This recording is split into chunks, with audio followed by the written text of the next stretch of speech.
संत के साथ सज्जनता से पेश आओ, ये हमारा शास्त्र का आदेश है। एक आतंकवादी आतंक फैला रहा है और हम जो बोल रहे हैं हाथ जोड़े, तेरे भैया हाथ जोड़े, इसमें काम नहीं चलेगा। उसको उत्तर उसी स्तर से देना चाहिए। सिद्धांत है।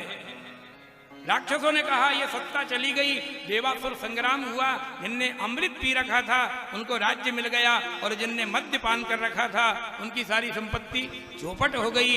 अब परिणाम क्या निकला? राजा बलि ने कहा मैं यज्ञ करके और फिर सत्ता को हथियाऊंगा, अब धर्म के माध्यम से। ध्यान देना, शक्ति जहां नहीं चलती है फिर व्यक्ति धर्म का सहारा लेता है। धर्म के माध्यम से सत्ता के शिखर तक पहुंचते हैं लोग। ये भारत में नहीं पहुंच रहे, ये मत मानना, क्योंकि राजनीति बिनु धनु बिनु धर्मा। राज जो है बिना नीति के नहीं चलता है। नीति यदि मर्यादा है तो ही राज्य चलेगा। राजा बलि ने यज्ञ करना प्रारंभ किया तो सबसे पहले जो है ना विश्वजित नाम का एक यज्ञ किया और उससे सर्वजित नाम का एक रथ मिला। उस रथ के ऊपर सवार होकर के पूरी पृथ्वी की परिक्रमा की राजा बलि ने और अब नर्मदा के पवित्र अंचल में आकर के साधना प्रारंभ की। ताम नर्मदाया तट उत्तरे, नर्मदा का उत्तर तट कौन सा? बोले भृगुकच्छ संज्ञ के, जिसका नाम भृगुकच्छ तीर्थ है। वर्तमान में गुजरात प्रदेश में जो भड़ोज के नाम से है। राजा बलि पूरे विश्व में घूम करके नर्मदा के किनारे ही साधना क्यों कर रहे हैं? विचार करना। हम नर्मदांचल में निवास करने वाले लोग नर्मदा को महत्व नहीं दे रहे। नर्मदा में यदि अंतिम संस्कार कर देवे तो अपने माता पिता की दादा दादी की अस्थि लेकर के फिर गंगा जी जावे। विचार करना। जबकि शास्त्र क्या कहता है कि नर्मदा में यदि तुमने अंतिम संस्कार किया तो वहां से अस्थि लाने का आपका अधिकार ही नहीं है। वहां से हड्डियों को बीन करके लाना और गंगा जाना, ये बिल्कुल जो है ना विपरीत बात है।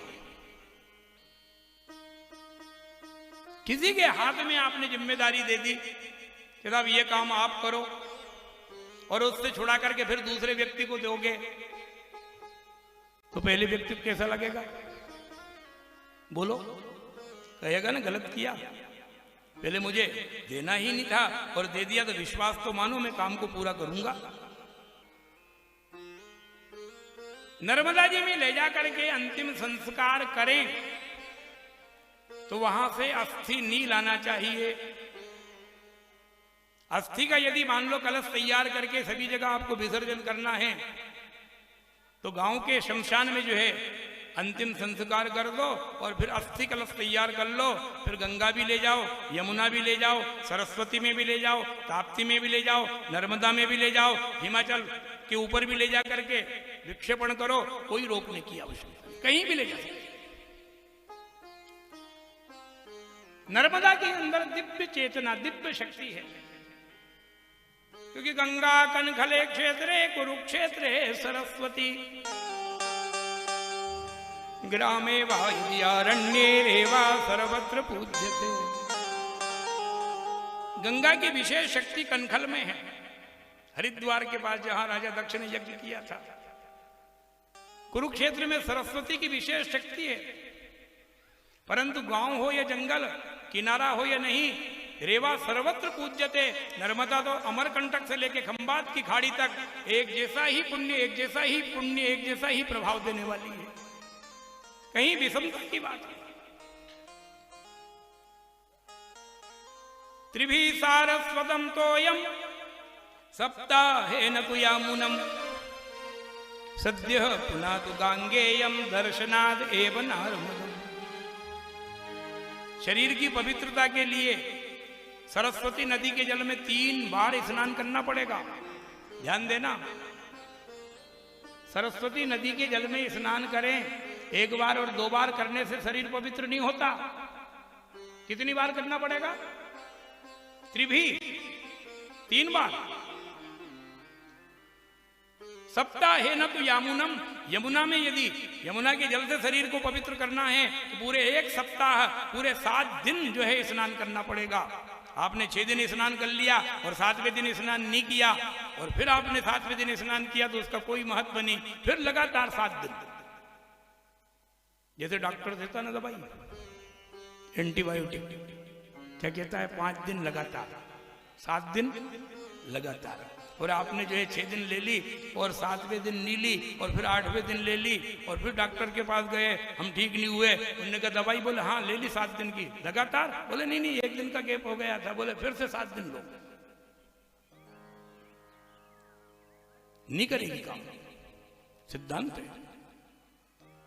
यमुना के जल से शरीर को यदि पवित्र करना है तो सप्ताह, इसीलिए श्रीमद् भागवत पुराण को भी सप्ताह ज्ञान यज्ञ की उपाधि दी है। सद्य पुनातु गांगेयम, गंगा जी में एक बार के स्नान से शरीर पवित्र हो जाता है, एक स्नान से। परंतु दर्शनाद एव नारमदम, नर्मदा जी के किनारे खड़े होकर शुद्ध अंतःकरण से यदि नर्मदा के एक बार दर्शन ही कर लें, उससे शरीर पवित्र हो जावे, वहां 3 दिन, वहां 7 दिन, वहां एक बार गोता लगाने की आवश्यकता नहीं है। और फिर नर्मदा में यदि गोता लगा दिया तो फिर 3 जन्म के पाप ही नष्ट हो जावे। इसीलिए राजा बलि ने भी चयन किया, तो किसका किया?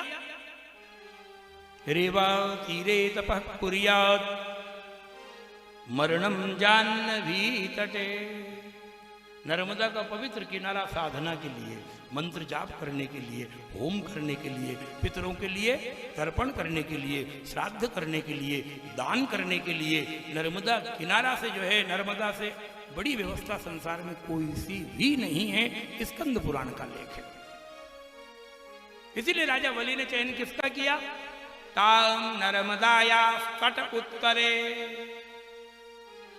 नर्मदा का उत्तर तट लेकर के जो है साधना प्रारंभ की।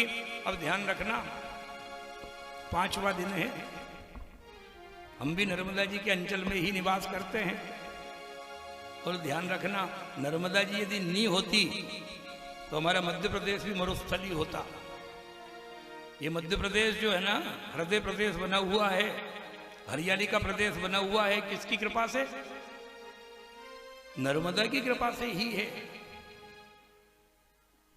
कोई भी संत महामंडलेश्वर बनने के पहले नर्मदा की परिक्रमा करेंगे, शास्त्र कहता है। और जिसने नर्मदा की परिक्रमा नहीं की उसको महामंडलेश्वर की उपाधि प्राप्त नहीं होती है, शंकराचार्य ही नहीं बनाया जाता है, जगत गुरु की उपाधि नहीं मिलेगी। क्योंकि परिक्रमा है तो केवल नर्मदा की है, गंगा की परिक्रमा की कोई चर्चा नहीं है। पुराण है तो नर्मदा की है, गंगा पुराण सुनी आज तक? नर्मदा, इसलिए हम भी नर्मदा के अंचल में हैं। एक नर्मदा से प्रार्थना करते हुए जल्दी आगे चलेंगे।